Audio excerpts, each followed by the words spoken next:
Welcome into the CHGO Blackhawks postgame podcast presented by DraftKings Sportsbook, America's top-rated sportsbook. Download the app and use promo code CHGO when you sign up. Thanks for being here with us. Hawks lose 3-2 in overtime to the Anaheim Ducks, which is the second best tank outcome you could hope for. A regulation loss would have been better, but hey, the Hawks lose a point in the tank standings or gain a point, however you want to look at it, in a game that was, pretty even from two teams that are bottom feeders in this league. And I think the Hawks had probably an overall edge in play in this one. So nothing to really be upset about in terms of performance or those sort of things. But hey, if you're going to lose, it would have been nice to get 0 points instead of 1.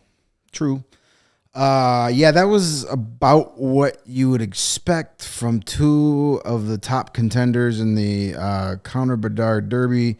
One in the Blackhawks who hasn't played in 10 days, and the other who played last night. Yeah. So you had a weird, energy there. That first period definitely showed. That first period was like, oh, God. Yeah, sleepy. Just a lot of missed passes and just dump and chase. And then the second period got a little more entertaining, a little excitement. You had four goals, though the only goals until overtime. So Hawks had their chances. There were a couple plays where it's just missed a stick, or Tyler Johnson gets tied up at the last second, or a couple posts were hit, or it was the case that we've seen a lot of, hey, I'm right in front of the net, I'm going to pass backwards into the teeth of the defense. That happened way too many times, and a couple times from guys that you didn't expect it from. We've grown used to seeing certain guys do that. But in the first period, Philip Kurashev did it. Got in behind the defense, and then he's 5 feet from the goalie and decides to drop it right back. And that was tough. That was tough. Well, yeah, we're going to break it all down. There's a lot to get to in this one, despite it being a pretty boring game. But make sure you smash that like button on YouTube. Make sure you subscribe to the YouTube channel as well. If you're listening on the podcast app, thank you for that. Make sure you're following or subscribed or whatever your app calls it. Every app is different, but make sure you hit that as well. And if you want to, turn those notifications on so you know as soon as an episode drops, should you miss the live podcast here on YouTube. But make sure you do all those things for us, especially smashing that like button on the YouTube page. I want to start this show by talking about Patrick Kane, and I know there's been a lot of news about his future and all those things going on. Mario wrote about it today for allchgo.com. Check that out if you have not. But I want to talk about him on the ice for right now. The reports going around that everyone knows he's damaged goods. Everybody knows he needs surgery, yada, yada, yada. Patrick Kane looked rested and looked good in this one. Finished the game with an assist. He was a +2. He had 4 shots on goal and another shot attempt. There was a beautiful feed to Jason Dickinson. Dickinson got tied up and it led to a penalty. So put the puck right on the money. There were a couple times where Kane was able to do that and guys just were not able to complete the task. And we did see a few times the body language of frustration of Patrick Kane where he's playing well, he's making great passes, he's setting guys up, and they're just not completing what he sets up. But overall, had I, dropped in on this season not really knowing anything about it, Patrick Kane did not look like a hurt player or a damaged goods player to me in this one. He had the assist. He was a +2. Almost 22 minutes of ice time tonight. 4 shots on goal, 5 attempts. That's 3 games in a row he's played real well. Yeah. Those last, that game in Calgary, he was good. The game in Edmonton, he was good. Well, 10 days off certainly helped, too. That does help. It doesn't hurt. He might be, Patrick Kane's that type of player where, like, the second you say he can't do something, he's going to be like, F you, watch. Yeah, ask Brad Marchand. Yeah. If you ever watched the 2013 Stanley Cup Final DVD or Blu-ray, Marchand says something to the effect of, you haven't done much in this series. And Patrick Kane's like, you know what? I'm going to go win the Conn Smythe. You're right. Watch this. Yeah. Yeah. He's the type of guy that takes offense to that kind of stuff. And he hears it. He's been asked about it. Yeah. He was asked about it Monday after practice. Yeah. And he doesn't look like a guy that's favoring a hip right now. Were there games this year where you could say that? Absolutely. Yeah. I think it's just a lot of, he's not 100%. but it's early February in the NHL. Who's 100% in the NHL right now? Yeah. And I think a lot of that chatter is getting put out there on purpose by teams that want to acquire him but want to drive down the asking price. It's crazy how it's the New York Rangers reporter who's the guy putting that out there. Everyone knows he's damaged goods. Yeah, come on now. Give me a break. Listen, 85% of Patrick Kane is still better than 85% of the NHL. And that should he be traded, and obviously he would be traded to a contender, once those playoffs kick in, he's going to find that extra level that he always does. Yep. He's been playing with this, whatever it is, for a long time. He said as much. He's like, when I'm on the ice, I'm not thinking about it. I've been hurt before playing sports, and when it's something that is restricting my play, it's all you think about. It's all you think about. Like, I don't want to hit it again. I don't want to make it worse. I'm really not my best right now. Patrick Kane, here's what I'll say. When he is not motivated, we've seen that a few times this year, he looks slow and he looks hurt. When he's motivated, he doesn't. He's going to look really fast and really spry in a Colorado Avalanche uniform. Exactly. Or Carolina Hurricane uniform here in a few weeks. Yeah. Like, he's had this nagging injury for a couple seasons. He had 92 points with this same injury last year. Right. Playing with DeBrincat and Strome. Yep. His third highest point total of his career with this nagging injury. So, yeah, is it affecting him? Yeah, a little bit. But, playing with Andres Athanasiou and Max Domi for most of the year might have a little something to do with that, too. Yes. And it's not taking anything away. Well, Athanasiou is not a top-line player on any. Well, we knew that going in, but yet he was there for the first 20 games Max of the year. Domi has been solid for the Hawks, but he's not in anyone's universe a top-line center. He's just not. He's never been that in his career till now because he has to be out of necessity. It's just, I think that's part of it. I do think that, the knee injury that occurred last month slowed him down for a while. I think he's over that. But it looks like he's over it. There's been some time off, and he was very, very solid, very noticeable in this game.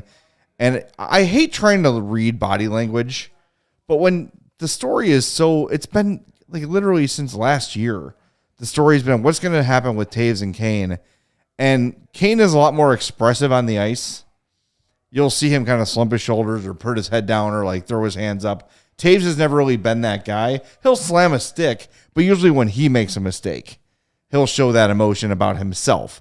Kane is he's a lot easier to read in terms of his emotions in the moment in the game. And again, there were a few of those tonight where he looked frustrated and disappointed, not because of the failure of teammates necessarily, but just because he wasn't getting things weren't working. Yeah.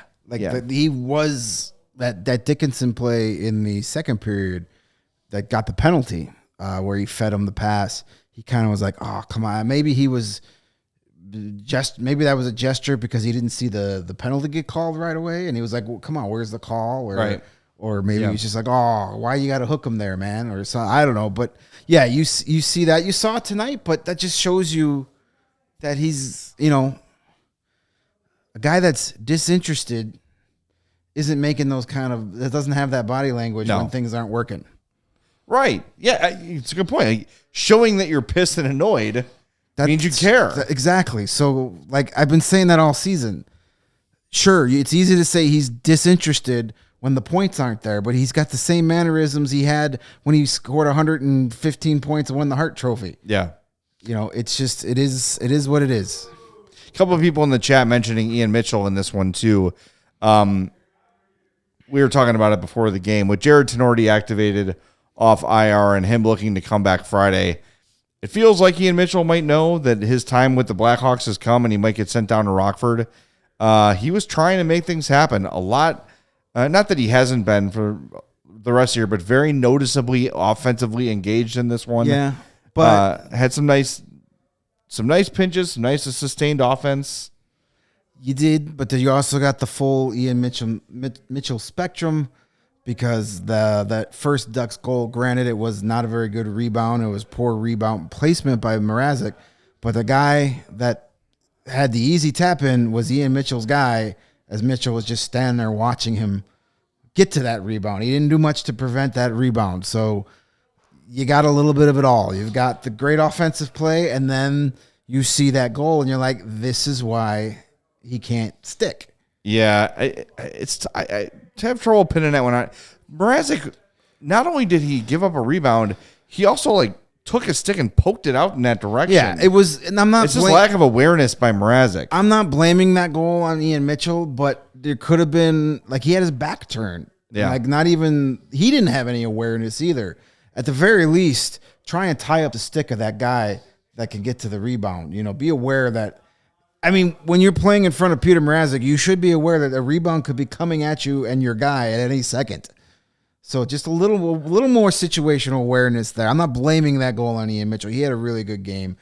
I don't know if they're going to send him back right away, just because they got a 3-game road trip coming up here, or 4-game road trip through Canada. So they're going to carry a 7th defenseman. So he'll probably stick around.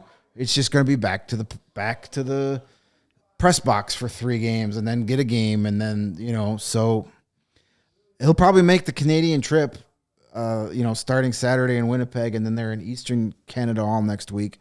So, and we were joking earlier, keep your eyes peeled to the CHGO Twitter accounts. Mario and I were going around the Hawks locker room this morning after morning skate, getting Super Bowl predictions from the Blackhawks. Yeah, very cool. Put that together for a fun little social media thing. And Ian Mitchell was the first guy I talked to, so I was ribbing Mario a bit because Mario, he's shaking. I can see him waiting. He's shaking his head. Mario has a track record of when he talks to a guy, he's usually on the bus to Rockford in a couple of days. So I was like, oh, poor Ian Mitchell. I think he'll be around for at least the next 4 or 5 games. Well, let's hope, because I like the way he's been playing lately. Before we get to Mario, we want to answer a $5 super chat from Lebowski5. He says that the Hawks get the 4th or worst pick in this draft, they should trade that pick to the Ducks for McTavish. Is that idiotic or reasonable? He's a number 1 center. Well, I don't know why the Ducks would trade a 20-year-old already established number 1 center for a lottery ticket you would hope would be as good as Mason McTavish. Because if the Blackhawks are getting 4th or worse overall, that means the Ducks are getting one of those top 3 picks. So why would you trade Mason McTavish if you're getting Connor Bedard with Trevor Zegras and Troy Terry? That's like Stanley Cup in 6 or 7 years. Yeah, I think that would reasonable for us. Yeah, for the Hawks, sure. Probably I wouldn't call it idiotic, but unreasonable. The Ducks would call you a pudwhack and hang up if you asked them for that deal. Hey, CHGO is supported by Goose Island Beer Company, Chicago's beer since 1988. I was 11, and Mario wasn't born yet. You know the Blackhawks Pale Ale, the limited release, awesome, such good stuff. The Hawks and Goose Island have been neighbors for 25-plus years.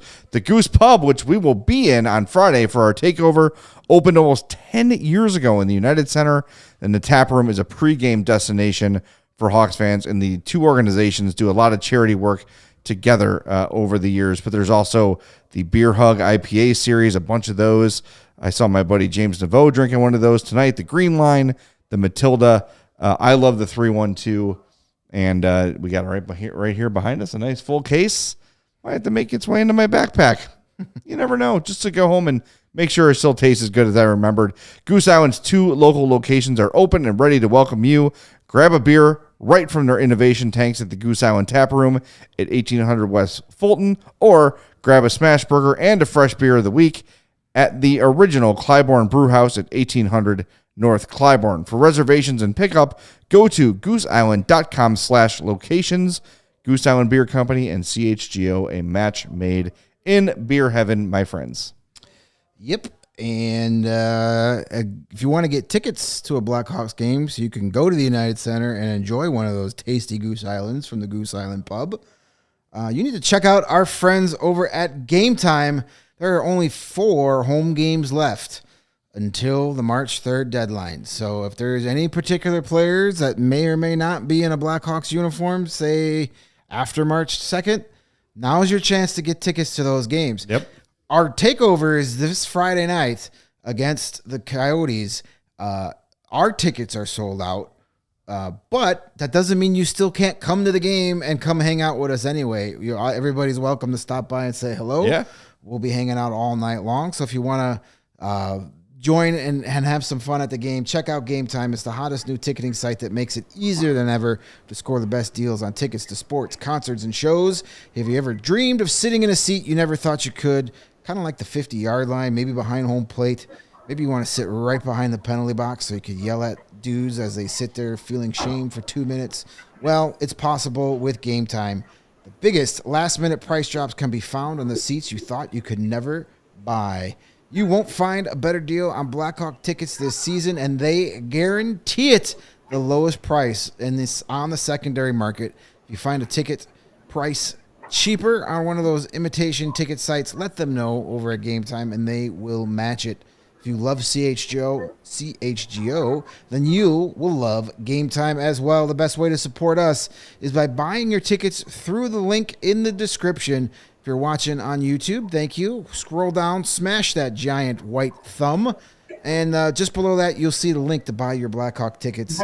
You'll also see that in the description to any of our podcasts, wherever you're consuming this episode. So join over 15 million people who have downloaded the Game Time app and score the best seats for all your favorite events. $13 for that March 2nd game against the Dallas Stars, which could be the final game at the United Center for Kane and Toews at Game Time. $13. If they're still on the team, and we both know that they're going to accept a trade, there's no way they're in the lineup that night. I would imagine not.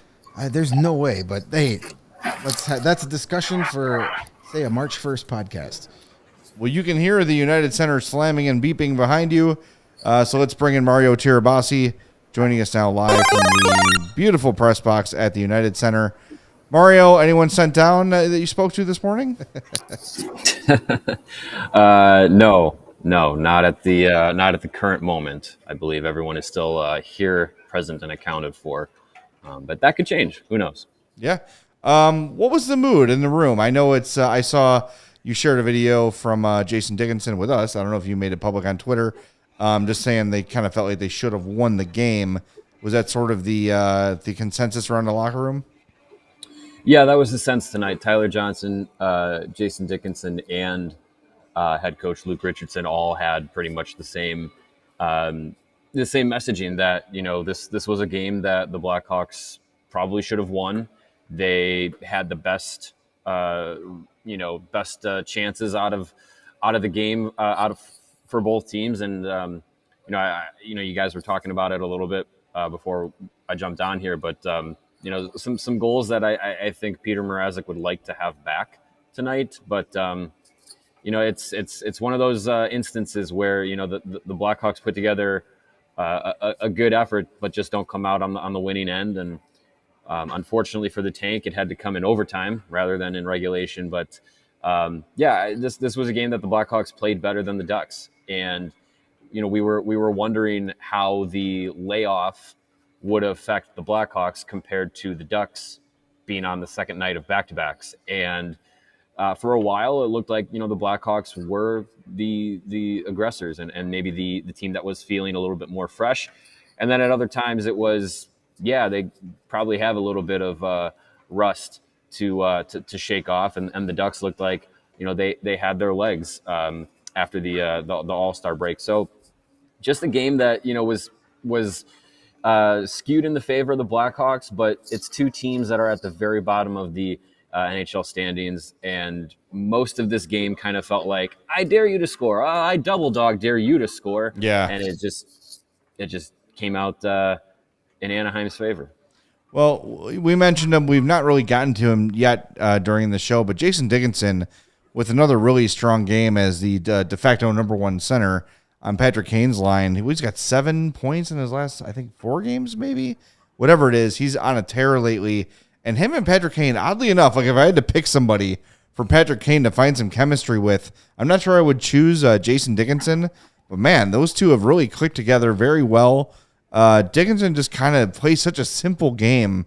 I heard him being interviewed during the second intermission, just sort of saying, like, hey, you're playing with Kane. You got to be ready. Keep it simple, keep the stick on the ice, and go to the net. and he's been rewarded. That's exactly how he got the goal, the penalty he drew. Patrick Kane had the puck at the blue line, was waiting for the trailing Dickinson to get to the net. He did. Perfect sauce pass from Kane, and Dickinson drew a penalty. If not, it would have been a goal. Those two are on a wavelength right now, and I think Dickinson deserves some credit for his versatility and the way he's been able to play lately. Yeah, I mean, if you guys want to play the video after I hop off here, you can from Dickinson, but not to spoil too much of it. But he talked about playing with Patrick Kane and how he feels that he's a very versatile player himself, that he's able to kind of adapt pretty easily to the guys he's playing around, and that honestly he hasn't really had to change too much of his own game to make it work with Patrick Kane. So that's confidence in himself and in the way he plays. And yeah, Dickinson is not a he's not a flashy guy. He's not a primetime goal scorer, but he's a guy that can go in and give you a little bit of everything depending on the role that he needs to play. So yeah, I think when you have guys like that, sometimes it is a little bit easier to mix with a player that has such a unique skill set that like Patrick Kane does. When you put a guy, like Patrick Kane with Patrick Kane, there could be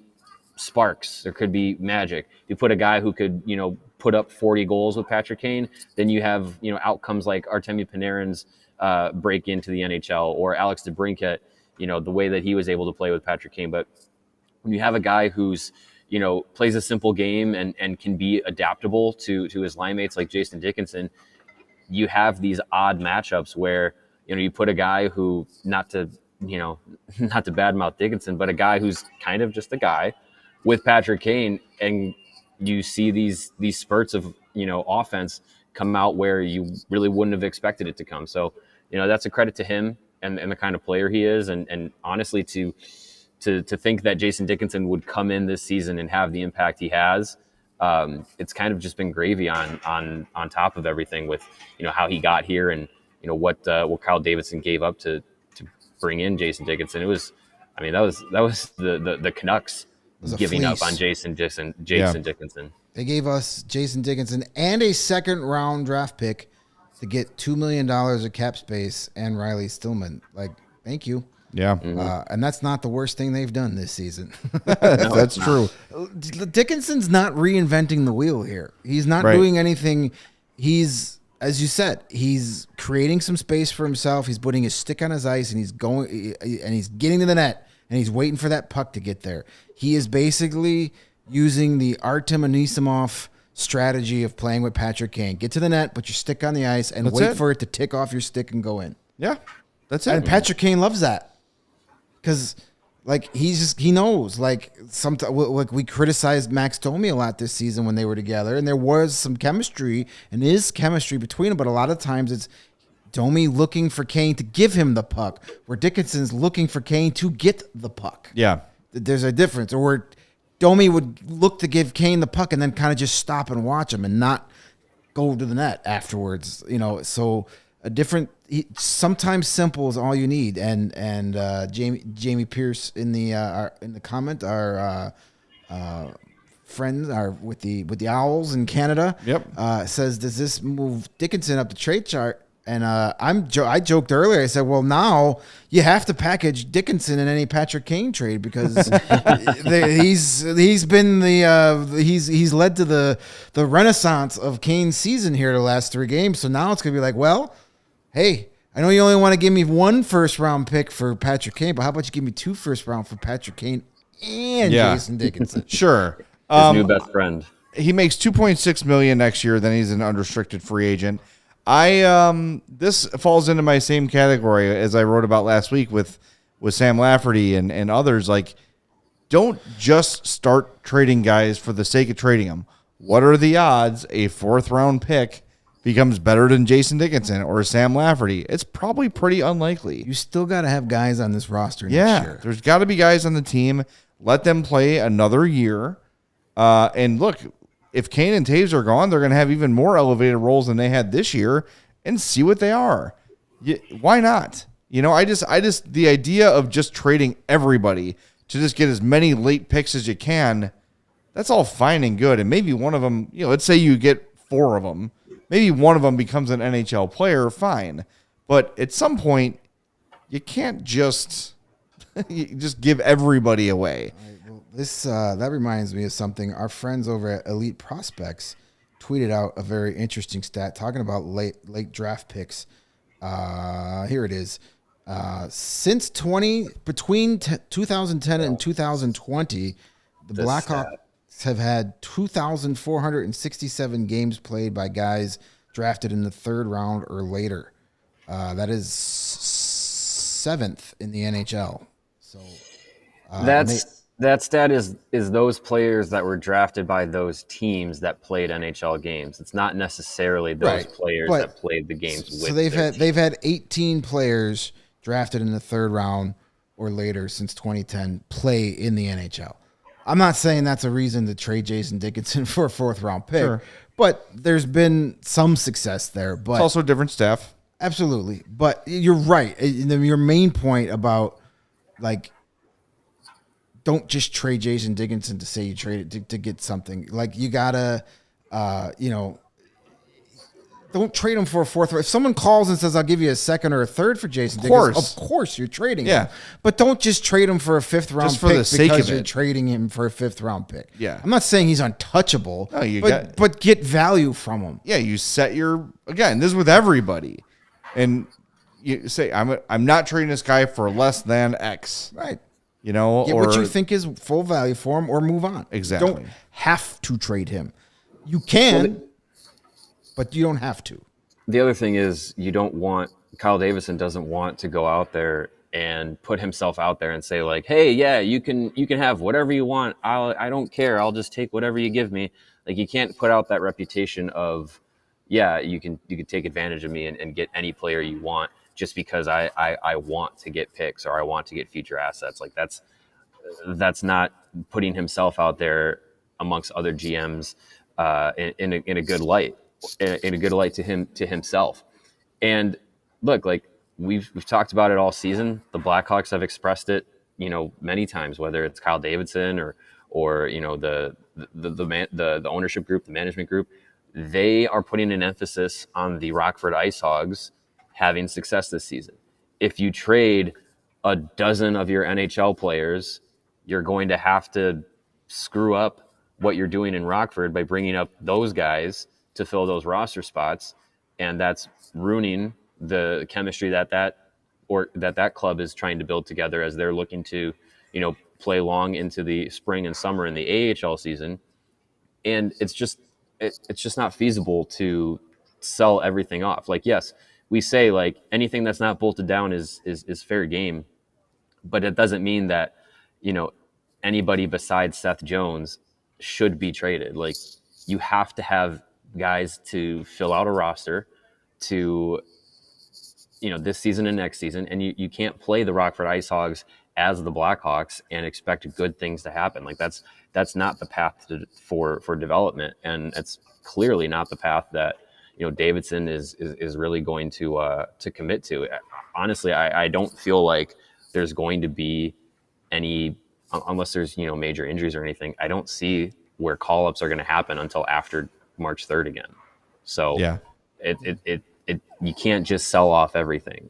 And what I think also you're gonna need guys for next year too. So if a guy has 1 or 2 years left on a deal, and some team says, oh, we'll give you a 4th round pick. It's like, okay, but sure, you move the future of a potential player down the road, but then you still have to fill that spot. You can't fill that spot with here's our lines. It's Tyler Johnson and 4th round pick and Philip Kurashev. Like, you have to fill it with guys who can play. So you can't just it causes more problems for Kyle Davidson going out next year and having to be like, oh, now I have to sign a free agent or I have to call somebody up who's not ready. Like, you need those established players to just fill your roster, because next season is not going to be Stanley Cup or bust. Even if Connor Bedard is here, it's not going to be that. Like, next year is going to be a little bit like this year with a couple of extra young guys thrown in. So you need those NHL veterans. You need those guys who can go in and play those roles, on the ice, in the locker room. And Jason Dickinson is one of those guys. Sam Lafferty, I would argue, is one of those guys. Again, if you're blown away by a deal, sure, do it. But you can't just do it just to say, oh, I got all these future assets. It's like, okay, then it's not the proper path of development. Don't be surprised if they're in some of these trades made at the deadline that guys on bad contracts that are going to be here for another year are brought back. Guys that can finish out the year here, you may get a Milan Lucic. Yeah. So the Flames can go out and make a bigger trade. To take Milan Lucic and their second round pick, and then, that. So, yeah, don't be surprised you see stuff like that as the Hawks maybe don't trade that many players like everybody wants, but they're involved in trades to help other teams facilitate their bigger move by taking on cap space or a bad contract or something like that. But yeah, I obviously if somebody calls and blows the doors off you for Sam Lafferty or Jason Dickinson or Taylor Radish, you're going to take the deal if it's too good to be true. But you got to hold on to some of these guys. Yeah, and I think it's when we're talking about Domi and Athanasiou and guys on expiring deals, you could be a little bit less like, line in the sand about what you're willing to take, because you probably have an idea like, we're probably not going to bring Athanasiou back.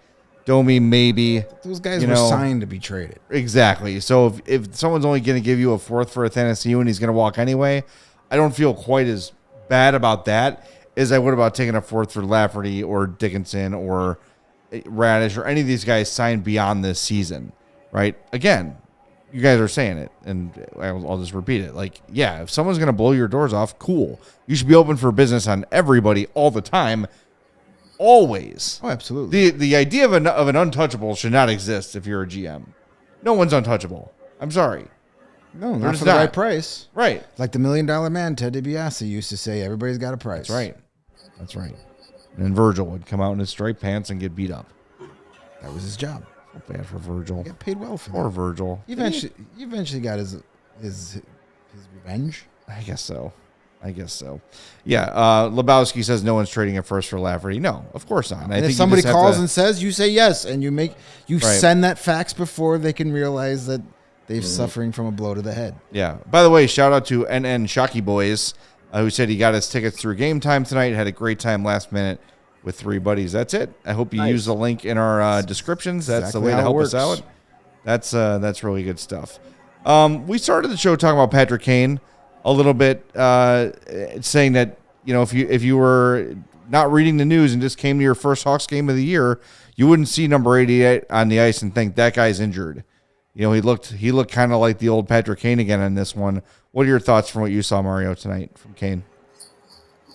Yeah, I mean, in a vacuum, Kane looked good tonight. Obviously, coming off of 9 days of not having to play hockey probably did his body some good. But yeah, I think if you're looking at it as a whole, he hasn't been the same guy that we've expected to see on the ice day after day, night after night. I honestly think that there is something to be said for the injury concerns that it seems like there are around the league. But there's still interest in him. He's still Patrick Kane. He's still out there giving you more than most NHL players could. But yeah, I think tonight was a good game from him. No doubt about it. But when he's on the ice, there's a little bit more that, maybe he can put mind over matter. I just wonder how long that can last.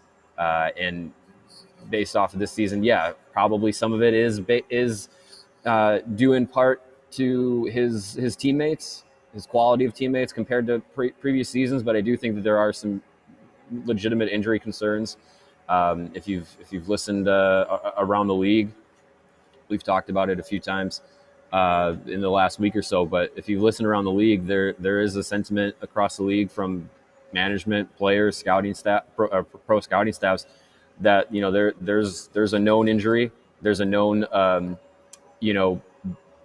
injury concern with him, and there's even potential for necessary surgery. If you listen to I believe it was Arthur Staple with The Athletic, he wrote just last week that there's a sense around the league that Patrick Kane needs surgery. So if he can gut it out, if he can play through it, if he can play a little bit more with Jason Dickinson and put up some numbers, maybe that eases some concerns for some teams, but I'm starting to really believe that there is only a percentage of the pie chart that we're getting from Patrick Kane, and that other teams are going to get from him at the trade deadline, and that's going to affect what potentially could be packaged to get him. We had a question earlier from Michael asking if we think the Hawks actually know what Kane and Toews want to do. I don't think so. I really don't think they know what either guy's ultimate decision is going to be. If they did, I don't know what good does it do them to not talk about it if they knew, right? Like, what is the point of waiting and pretending like you don't know if you know? Well, maybe what's the benefit there? Maybe if they knew, something would have happened. Yeah, maybe it's, hey, the thought is the back of the mind, like, well, okay, Patrick Kane says he wants to get traded, and we can't facilitate a trade, then we look bad. Then we're the guys that couldn't trade Patrick Kane. So then, does the trade happen with no warning? No, I think there'll be warning. I mean, as Mario updated his article earlier with Pierre LeBrun's update, saying that they're, Pat Persson is talking and giving him the list, and they said that the Hawks will know, with 7 to 10 days before the deadline what he wants to do. So that's another, 10, 12 days from now? Yeah. So that report was basically saying that in the next couple of days, and this was coming from Pat Persson through Pierre LeBrun today on Insider Trading.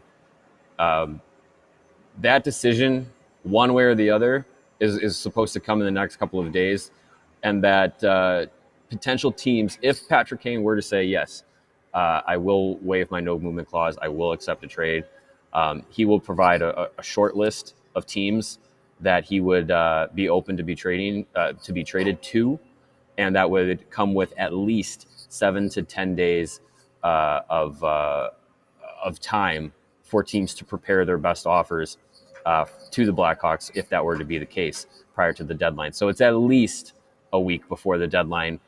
Teams would be able to be notified if they were in the running for Patrick Kane, and then be able to put a deal together with that time frame. So it could come in the next couple of days that Patrick Kane says, "Yep, you know what, I've had enough. I've made my decision. I want to move on. I want to see what's out there." The term shortlist makes me think that they are going to potentially avoid a situation that happened last season with fellow Brisson client Claude Giroux, where he said, "I only want to go to Florida." So it sounds like if Kane does decide to go the trade route, that he will at least have at least 2 options for the Blackhawks to go with, maybe as many as 3. We'll see what happens, but he could also decide and say, you know what, I've considered all the options that are on the table, and none of them excite me enough at this time.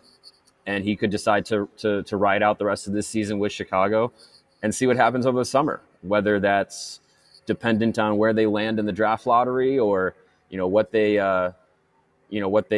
come to him and say, here, this is what our plans are for next season. This is our free agency plan. This is what you might be able to expect, and see if he wants to sign an extension or go into free agency. And Greg and I have talked about it the last couple of days, but for me and Greg, it kind of just feels like if he's not traded, it's either walk away or sign a deal to retire as a Blackhawk. Don't do a 1 year and let's do this merry-go-round again. Please. It's either long term and only wear a Blackhawk sweater, or thank you for your time and your service, and you'll be a legend forever, but you'll finish your career elsewhere. I think the fact that over the last couple of days, and it was again this morning, that the fact that Patrick Kane is even acknowledging that there are teams interested in him and kind of like saying, yeah, there's some intriguing stuff there, there's some exciting options. The fact that he's even acknowledging that tells me, from the guy that's been ever since last year, we're just going to let it play it out, we're going to take it a day, I'm not focused on that. Well, now he's kind of focused on that. So that tells me he's not saying that saying, yes, I want to be traded, but he's definitely Thinking about he's thinking about it. Like all through October, November, and December was like, oh, I'm not thinking about that. He's clearly thinking about it now. And I don't know if that means he wants to be traded, but ultimately I think they both, as we get closer, I think they both agree to get traded. They either both agree to get traded or neither agree to get traded. Interesting. But the fact that Pat Brisson is putting in the work, he's being the conduit. So when they do say, I want to be traded and these are the 3 teams I want to go to, Pat Brisson is also calling Kyle Davis and saying these are the teams and this is what they're prospectively. So when it's time to do, it could happen quickly. Yeah, I'm going to throw my fan hat on here for a second and just like, everyone's been doing it, from the 3 of us to everybody that watches us to everybody in the United Center, thinking about life without Patrick Kane and Jonathan Toews on the Blackhawks. And there's part of me that sometimes feels like, just move on, just rip off the Band-Aid, move on to the next, move on to the next era of Blackhawks hockey and forget about those 2. Not like always, but just like, hey, it's time for the next generation. And then there's part of me that says if Patrick Kane wants to play here for 3 more years and call it a career and get a no movement clause, and when it's done, I'm on board for that too. I'm not on board for another year of this. No. And you know who else is probably not? Patrick Kane. But he's tired of answering the question and tired of thinking about it. You think it's torture for us as analysts and fans and all those things? Think about how this feels for Patrick Kane. Legacy matters to him. And Toews, too. I don't want to exclude Toews from this. But I just think Kane is one with more solid hockey left. So it would make more sense from a competitive standpoint to bring him back. But I don't know. Part of me is just like, thank you. But let's move on. I honestly, my thought on it changes all the time because it's an emotional thing. I think we're all kind of there. Like, boy, it's good. I went to visit some friends who were at the game today. I haven't seen in a while. And we were talking about it. I'm like, it's going to be so weird to come to a Hawks game and not have Kane and Toews on the team. Yeah. It's such a foreign concept, But maybe that's the best thing for this organization moving forward. If you're going to rebuild, you got to rebuild. I agree with you. I'm the same way. I'm ready to let's move on from that era. It's time. It's time to do it. But if Kane says I want to stay here and I want to finish, I don't want to play for another team. I want to come back. I want to play, and I'd be okay with that. But yeah, the 1 year, let's do this all over again. No, I don't think anybody wants that. Nobody wants that. So the Hawks don't want that. Patrick Kane doesn't want that. If he comes back and says, "Hey, I want to retire as a Hawk. I got 3 more years left. Let's do this. I'm going to stay here. I'm going to help with the rebuild. I want to get the point record." Cool. Yeah. You got to get to the cap floor. You got to sell tickets. Connor Bedard and Patrick Kane playing together. That wouldn't suck. So, go get the surgery. Get healthy. If you got to miss, if you can't play until Christmas next year, no biggie. That doesn't hurt us one lick of difference. Yeah. So, yeah. Or it's in 2.5 weeks, we're saying our goodbyes. It's going to be emotional. It's not going to be easy, but big picture, it's the right thing to do for both sides. Our very handsome Greek friend, Charlie Romeliotis, just published a story for a website that I will not mention because apparently we're their rivals. Anyway, Kane hasn't made a decision yet one way or another about his future, but he did acknowledge before the game on Tuesday that he'll savor these final games at the UC leading up to the deadline just in case. Quote from Kane, "Yeah, for sure. It's exciting to play in front of this crowd. I think you'll probably cherish these 5 games a little bit more before the deadline, just not knowing what's going to happen." I mean, he's thinking about it. He is fully aware of how many games remain and what this has meant to him. I was talking to you guys and I texted you over the weekend as I was catching up on the All-Star festivities and just how, and maybe this is bothering me more than it bothers most, but I think it is. the emotionless, these guys at the All-Star game looking like they're just, they just got drafted or something, not into the league, but into a war. They looked miserable. Like they didn't want to be there. And I think Patrick Kane is going through like the constant flashbacks of the good times he's had here and what the city means to him and all the All-Star games and moments he's had and Stanley Cups and Conn Smythe and all the things that he's accomplished in this one sweater. But then he also sees the writing on the wall that maybe I'm really not wanted here right now. And it's nothing against him. I'm talking about from the Hawks management perspective. Not him personally, but just like, hey, I think it feels like the organization is just kind of ready. And Mike says it.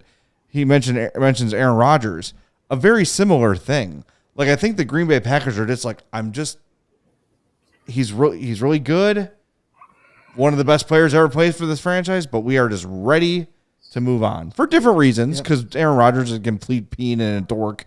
He's going on a dark retreat or some whatever. Yeah, it's what you do when you have no friends and your family hates you. Just advice. Find someone who thinks as highly of you as Aaron Rodgers thinks about himself. That's not possible. You will die a happy person. I'm just rambling on. I'm just trying to talk through my feelings here. Sorry.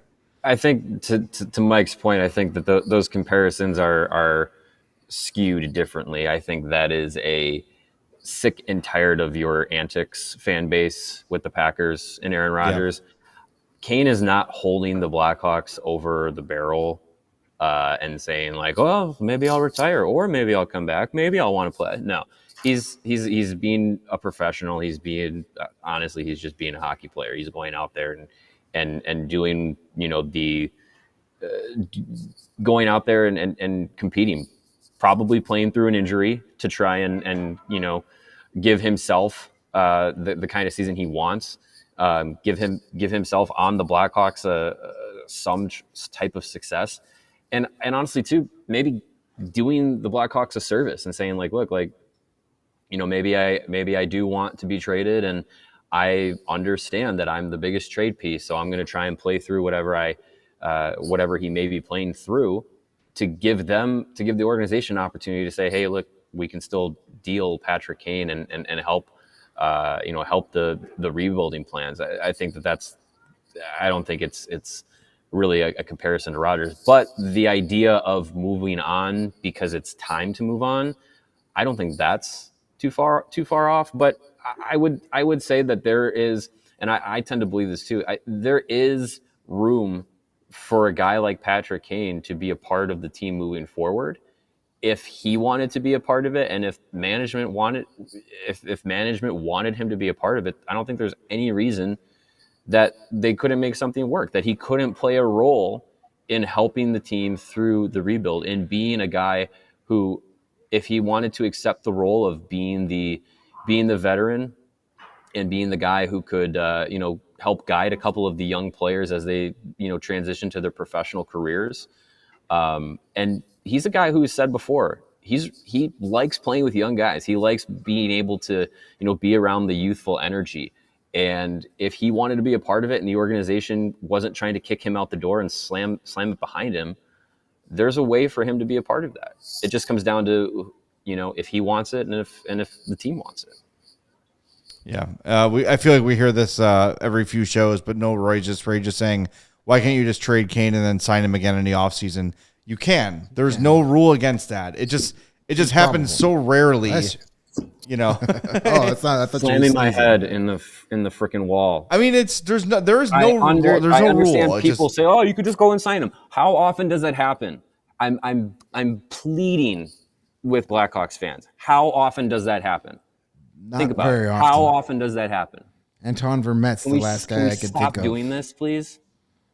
Yeah, it doesn't happen often. I'm so sick of the trade him and he'll come back.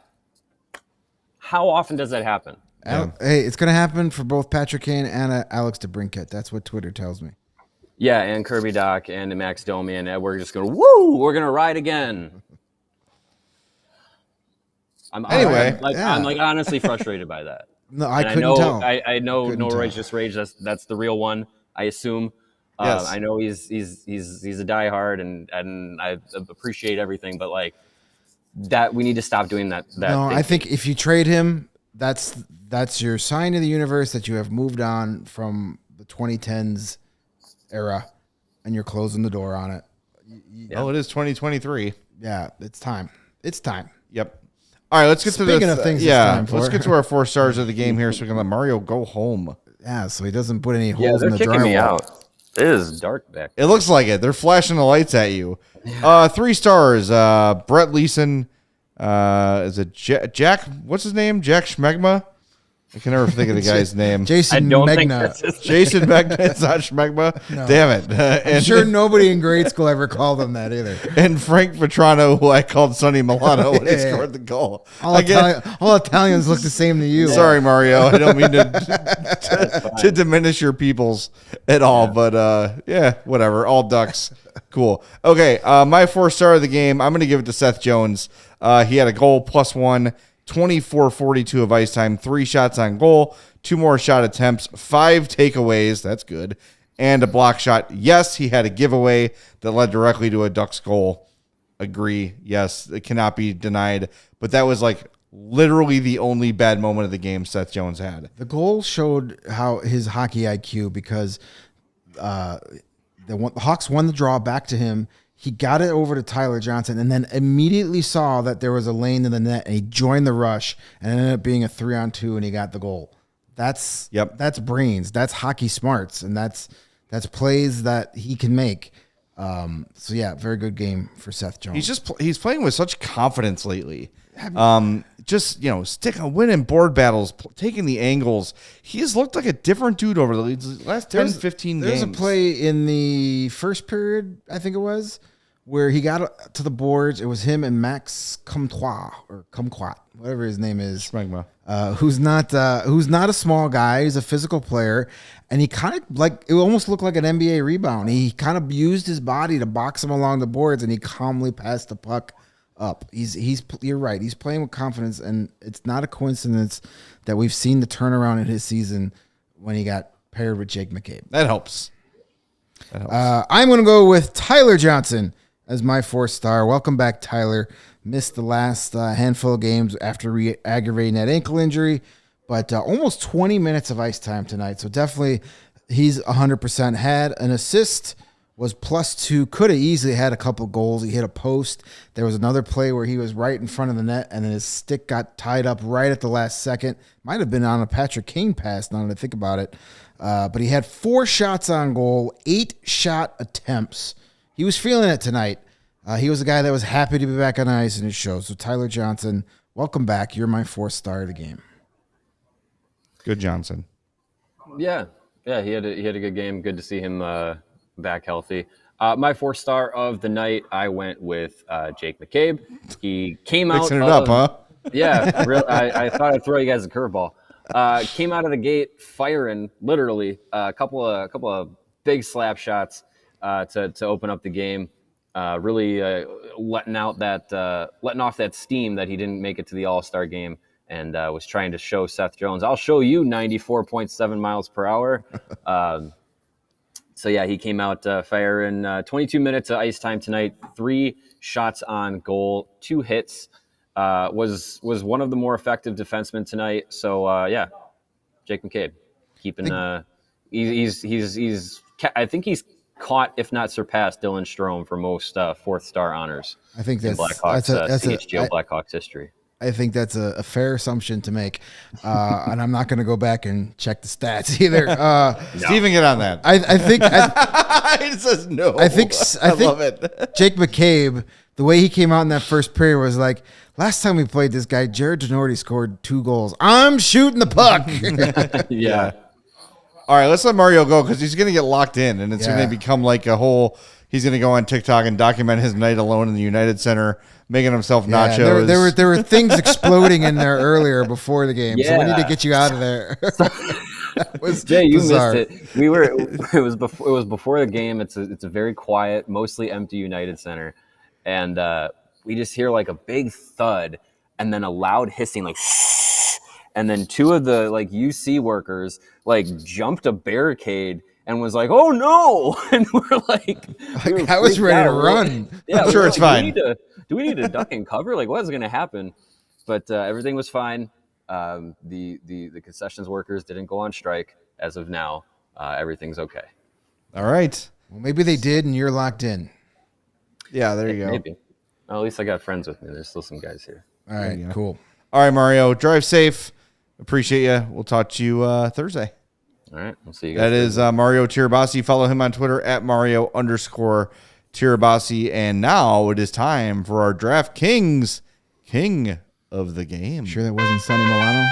It was not Sonny Milano, as he did not play in this game. And it was not Jason Schmegma either. The king of the game, Jason Dickinson. Duh.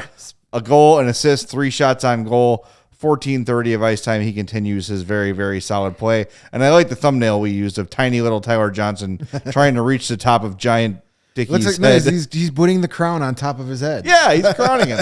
Crown his ass. That's it. Beautiful. So there is our DraftKings King of the Game. And hey, guess what? If you missed it, there's a big football game coming up this weekend. No. Something called the Superb Owl. XFL's coming back, right? That's right. Are you ready for the biggest Sunday in sports? DraftKings Sportsbook, an official sports betting partner of Super Bowl 57, has all the Super Bowl action you need. New customers can bet just $5 and get $200 in free bets instantly. That means you go in there, you put $5 in your account, you bet it on something, and you get $200 in your account instantly. Plus, all customers can get in on Super Bowl 57 excitement with DraftKings Happy Hour Super Boosts. Check the DraftKings Sportsbook app every day between 5 p.m. and 8 p.m. Central to see what prop bet will be boosted. And I am really looking forward to this game.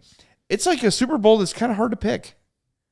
It feels like everyone's kind of leaning matched. Eagles. But I'm not betting against Pat Mahomes, ever. It's hard to do that. Ever in life. It's hard to do that. I really don't have a horse in this race. I'm going to be rooting for my squares and my bets that I place on the DraftKings Sportsbook. I'm not going to be upset if either side wins. Yeah. I am intrigued with the Jalen Hurts just because of how similar of a game he plays to Justin Fields and how fast it's happened. Year 3.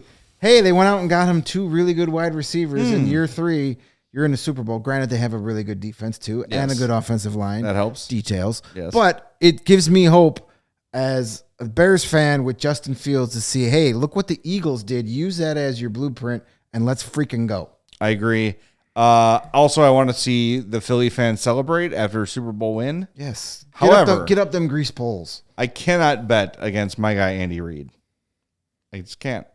I saw Andy Reid getting off an airplane in Arizona in a suit yesterday.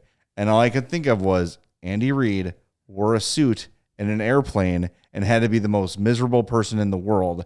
Then he gets off to the tarmac in Arizona where it's probably 115 degrees and Andy Reid is miserable. He deserves to win. My guess is he put that suit on approach. He was sitting there. He was sitting there in gym shorts and flip flops for the whole 3 hours, Yes. and then the last 15 minutes he got up and put the suit on. See, me and Rick talked about that on today's I'm Fat podcast. Quick plug, and no I way said he that wore- too. Like, oh, no the way landing he wore gears- that the whole way. The No landing way. gears down. I'm putting my suit on right now. That's it. There's no shot. So I'm rooting for Andy Reid. But hey, let's just all have a good time and eat a ton of wings. Download the DraftKings Sportsbook app. Use the code CHGO. New customers bet $5 on Super Bowl 57 and get $200 in bonus bets instantly. Only at DraftKings Sportsbook with code CHGO. Minimum age and eligibility restrictions apply. See show notes for details. We don't have to mention Ohio anymore. I guess it's legal. No, I now. guess not. All right, way to go, Ohio. They caught up to the rest of us. We got our tank standings coming up. We got 52 likes. If we get to 55, we'll get an extra spin. I'm not being overly demanding tonight. But before we get to that, we lost an icon. We did. Last week, this weekend, right? Whatever day it was. I don't know what day it is anymore. Melinda Dillon passed away. And if you don't know Melinda Dillon is Ralphie's mom from Christmas Story. That's where I learned her from. That was my intro As was me. to Melinda Dillon. Then later in life, I saw the 1977 cinematic classic Slapshot. And I saw Suzanne Hanrahan.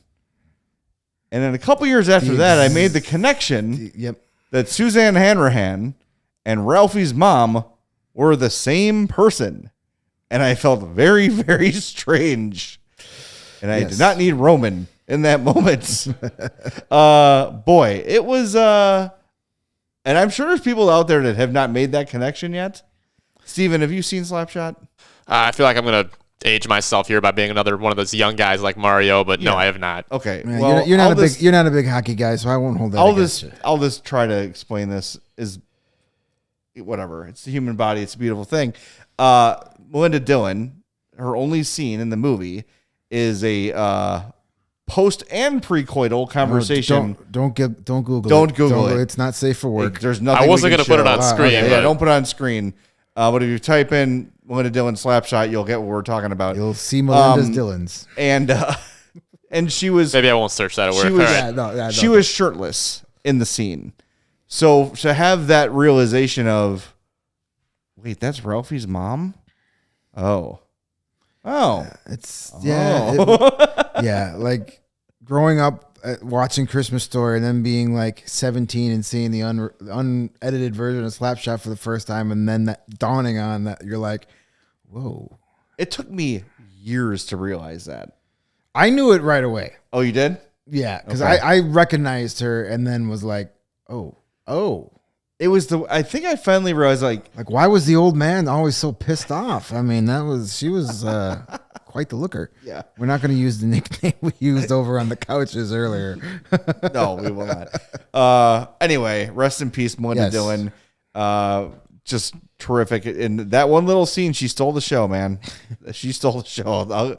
I'll give her that. And hey, she was great as Ralphie's mom. And by the way, I know it's not Christmas season. I love Christmas Story. It's one of my favorites. And I very reluctantly watched the sequel they made. It was actually very good. Okay. They did it justice. I was worried. Yeah, I liked it. Okay. Does it take place in the 70s? Yes. Okay, good. That was my one thing. I was Yes. like, if he's 40 or 50, it's got to be the 70s. 70s or early 80s. Okay. I forget, but yes, it is representative of that time. All right, that was my, because I'm like, if it takes place today, it's BS. Bijan says, for me, it was Burgess Meredith when I found out Mickey from Rocky was the Penguin on Batman. Yes, but he had his shirt on. Yeah, well, there was that one topless scene with the Penguin. Yeah. So it's funny that one still. There's people I know that have seen both those movies a bunch of times that still don't have that realization of, wait, that's her. Oh my God, that is her. And it is kind of It's a little creepy. it is a bit of that feeling. A little creepy. All right, did we get our desire? We didn't get our. We did not. Come on, It's one we like, need guys. two more likes, guys. Talking about We're at 54. We just talked about boobs for the We last just did 5 10 minutes on toplessness. We can't get likes for that. That's not All going right. to get the likes. Nothing will. All right, well, let's update the tank standings, and if we don't get there, we don't get there. I might take one away. All right, the Blackhawks are now currently second in the tank standings. They have 35 points in 49 games. Columbus still leads with 34 points in 51 games. Anaheim in third, 40 points. They're pulling away in 52 games. Arizona, 40 and 51. And San Jose, who beat the Lightning today, 43 points in 52 games. So the two at the top are really starting to get some separation from the other five. You lose in regulation on Friday night to the Coyotes, you can be even more separation with our friends in Phoenix. Yeah, we're getting to that point. We're about to, what are we? This was game 49 for the Hawks, right? Yeah. So, we're running out of time. All right, we've reached our like threshold, so we're going to do 2 bonus spins. If we get to 60, I'll give you a third one. How about that? All right, so let's give the old Tankathon a spin here. Oh, there we go. All right, one and done. We don't need them. We got we got one in the bank. Done. Just one in the bank. We're going to bank one, but we spun it. Hawks got the first pick. Columbus second. Anaheim third. Arizona fourth. San Jose fifth. So the only real change there are the Hawks and Blue Jackets flip-flopping. Hey, good news is, bad news is they don't get the number 1 overall pick. But the good news is they can now bet on DraftKings for the Super Bowl. So even trade. There you go. Beautiful. Even trade. All right. We want to thank everybody for tuning in to the show today. We are off tomorrow. I needed a break after one show back since Thursday. So I demanded that this would be an off show too. But we're back Thursday. And of course, Thursday, 10:30. Breakfast with the Blackhawks. Breakfast with the Blackhawks, 10:30.